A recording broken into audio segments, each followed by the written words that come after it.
Grab yourselves a nice, cold, cheap can of cider. It's episode 3 of Stay In With Me. Yes, tell this to all the world. It's the apocalypse, bitch.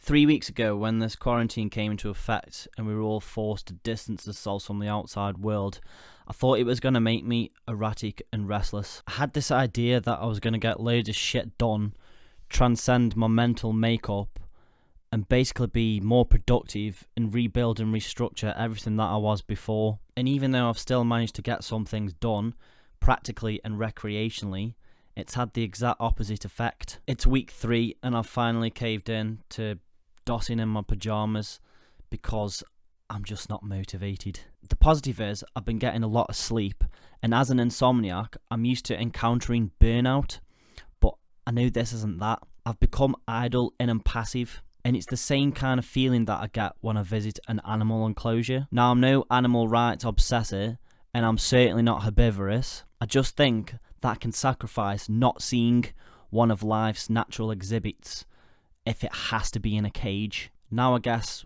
we're coming to know what it feels like to be in a zoo. And this feeling got me spiralling into a rabbit hole that I'm not too unfamiliar with. To be fair, I've got a weird relationship with politics, activism, and even conspiracy theories. I spent a lot of my youth protesting what I deemed to be injustices.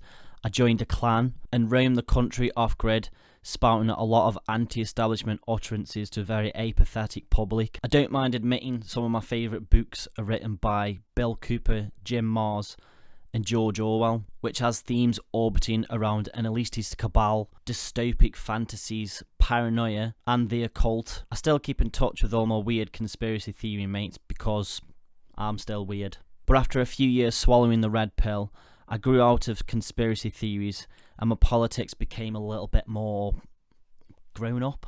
While actually, I spent that much time in that game that I became to hate everything politics stands for. Now it's pretty rare that I'm enticed by debate at all. There's a point to all this, I promise. And that is, what my experience taught me, floating around the many thinking spectrums, was open-mindedness and acceptance of not having to completely convict to dogma. Left wing, right wing, I hate it. Politics is a friendship breaker. It can leave people feeling awkward, and it's just something that I don't like to bring up in conversation. It's on the same level as taking MDMA and telling every stranger in sight what you're into sexually. I don't know why I use that as a metaphor, but you just don't do it. Whereas conspiracy theories to me are more like kooky ex-girlfriends. You've done the time, you definitely don't want to be with them anymore, but there's just small fragments of nostalgia that still arouse you just a little bit. And I have to say, I've been aroused by some of the conspiracies surrounding the coronavirus, so I thought, for fun, why not try addressing the conspiracies? But before we do, let me just put my hat on.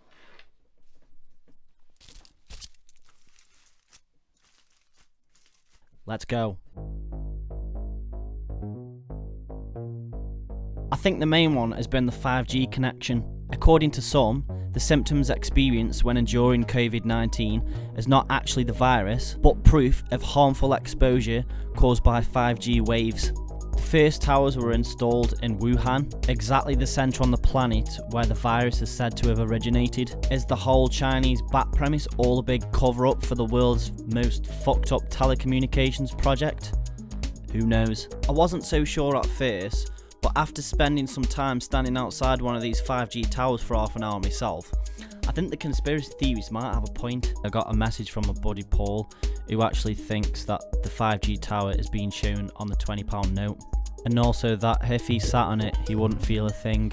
I've got a hunch, but I think you might be gay, bro.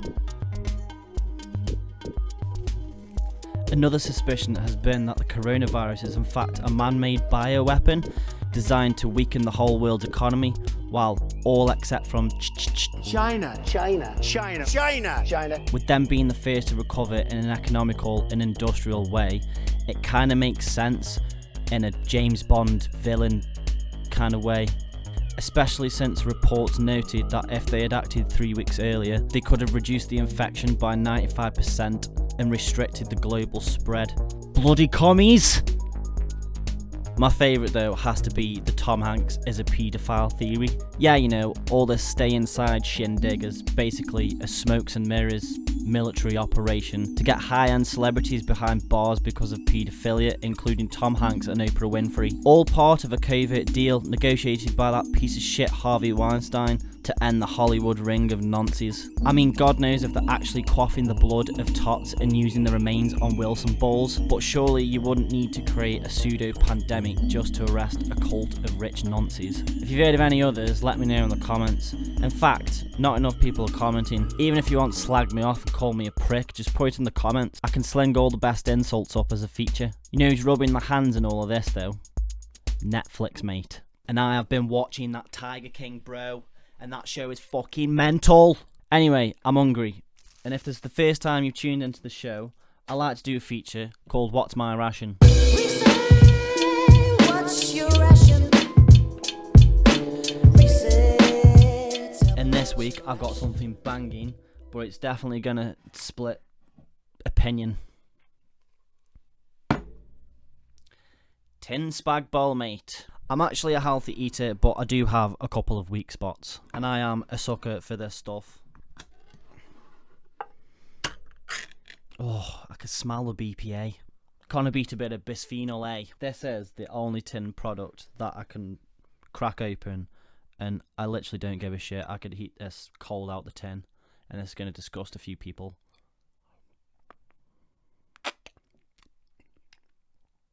Oh yeah, that's good shit, man. Perfect for the apocalypse. A taste so sentimental. This reminds me of living at Smallthorne, coming home after rolling me fucking skateboard down Duddle Road and having this shit on toast, mate. There you have it. That was my ration. we say, what's your ration? We say, tell me what's your ration? British households have been told to prepare for blackouts this week after non-essential work has been suspended, and engineers are expected to get sick or succumb to self-isolation. So I've been out and got my torch, saying that as a tequila guzzling machine, I've not got much to fear. A blackout has been a standard consequence for me on most weekends, every New Year's Eve, and a night out I had in Thailand once. Twice. I paid the hookahs though, so don't worry. I just didn't expect the penis. Or the gonorrhea. And speaking of the clap, the country participated yet again in collective recognition of the NH staff and key workers on Thursday night. I was shredding some sick riffs when I heard what I thought was my neighbours applauding me for my recital of Chuck Berry. I got the wrong end of the stick, but I am a key worker, so I guess I still get to feel like a rock star. Reese be good. Right, it's time to review this week's Spanners and Legends, I reckon. Roll out the music. Just one spanner to mention this week, and it goes to this divvy in Scotland for getting his head stuck in a bin. I can understand the pain and humiliation of trying to get your head out, but I can't understand why you'd want to put your fucking head in. I want to know the item he put in there for him to stick his head in and grab it back out. First legend of the week actually goes to me dad. The mad twat's been sending me stupid videos all week, and this one actually made me laugh. Morning all, how are you all doing?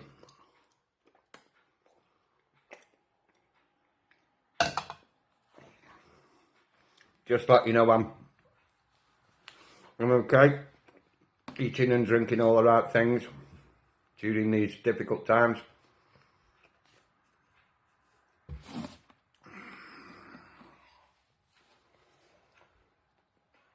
Kills 99.9% germs. Good health. I think one of the things that most people are doing nowadays is to save going out doing shopping, if they can afford it, that is. I know Prince Charles is struggling. Is to order a takeaway, get something delivered, which I did the other night, to be honest. I just got enough coppers, a bit change.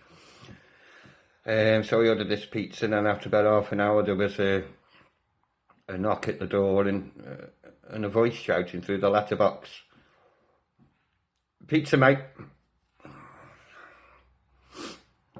So I thought, what are you shouting through the letterbox for? So I asked him now, and again he said, "Pizza, mate, 2 metres, I'm just following orders." I thought, fucking hell, I'm going to enjoy this. I only ordered an 8-inch. But the winner this week goes to a fetishite who donated their entire stock of disposable scrubs to an NHS hospital, which comes after the struggle of staff dealing with the crisis with seriously limited supplies.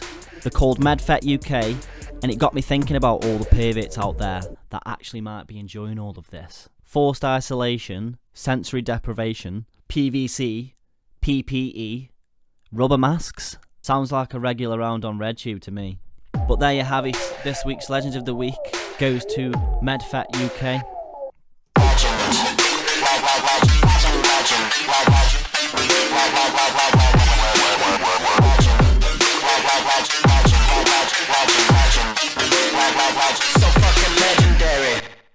Right, I think it's time to play Show Us Your Meme. After desiring a more organic reaction from myself, this week's set of memes have been supplied by one of my amigos, Jamie Bellingham. Now, prepare yourselves, because Jamie's a bit of a spicy fellow when it comes to memes, so here's my disclaimer. If these are awfully out of taste, then you're coming down with me, brother. I haven't seen a single one yet, so here we go. Let's play Show Us Your Meme. So here's the first one. Kate McCann telling people to stay at home with loved ones is a bit ironic. What if I'm in the mood for some tapas? Okay, yeah, so I guess that's what Kate McCann and Jerry McCann went out for when Madeline went missing. I mean, is this classed as a meme, Jay? I'm not sure. It's a funny status, really, isn't it? I mean, for me, that's probably one of the worst memes that I've had so far. So I'm gonna rate that 3.1. I mean, it's got the pop culture reference there, and that's why it's a 3.1 and not a 2.1. So next meme. Everyone trying not to catch the coronavirus. The anti-vax kid. First time? Yeah, man.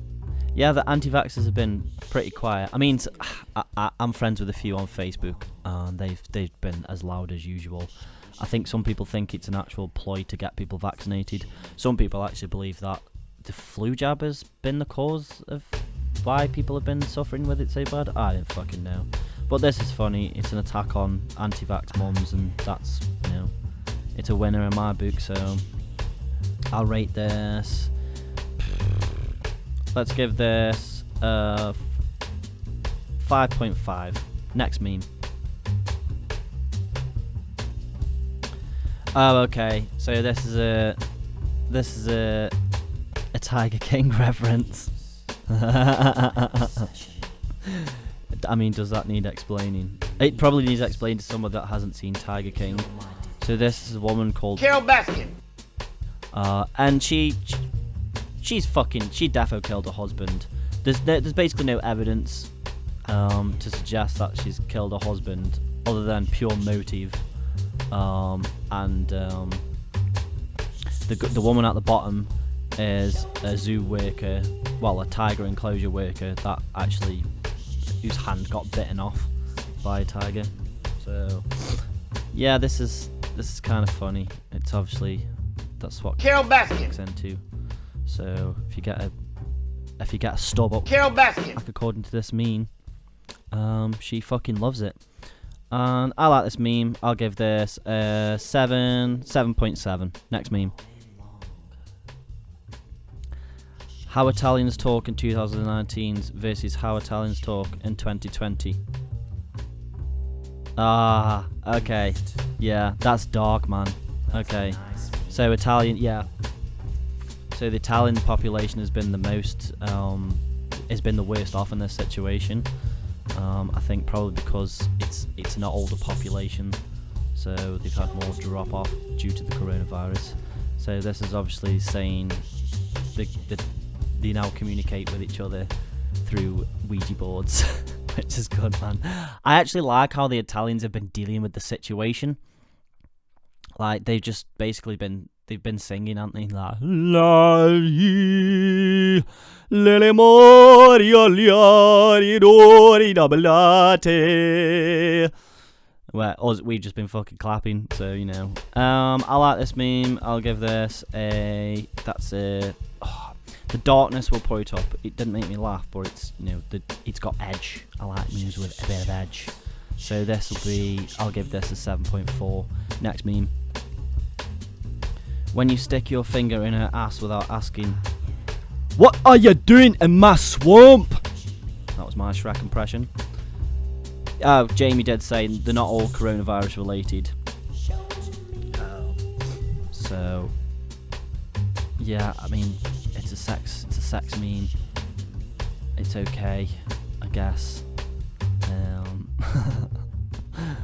I'll give this. That's a 5.2. Next meme.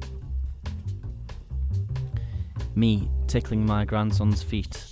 My pregnant daughter. Oh, Jamie Bellingham. That's naughty, man. But it's pretty funny. I've actually seen this before, so that's a bit gutting. But on my first initial reaction, I swear you showed. I swear Jamie showed this to me as well, like months ago, and I laughed my fucking head off in a pub. So I'll give that. That's up there. That's an 8.9. That's an 8.9. I'll go with that. And that's the end of Shows You Meme. And of course, that sound signals the beginning of the page and the end of this show. So it's time to show some bitches how I roll. So have a healthy week, everyone. And if I survive this purge, then I'll see you next Monday. Yes, tell this to all the world. It's the apocalypse, bitch.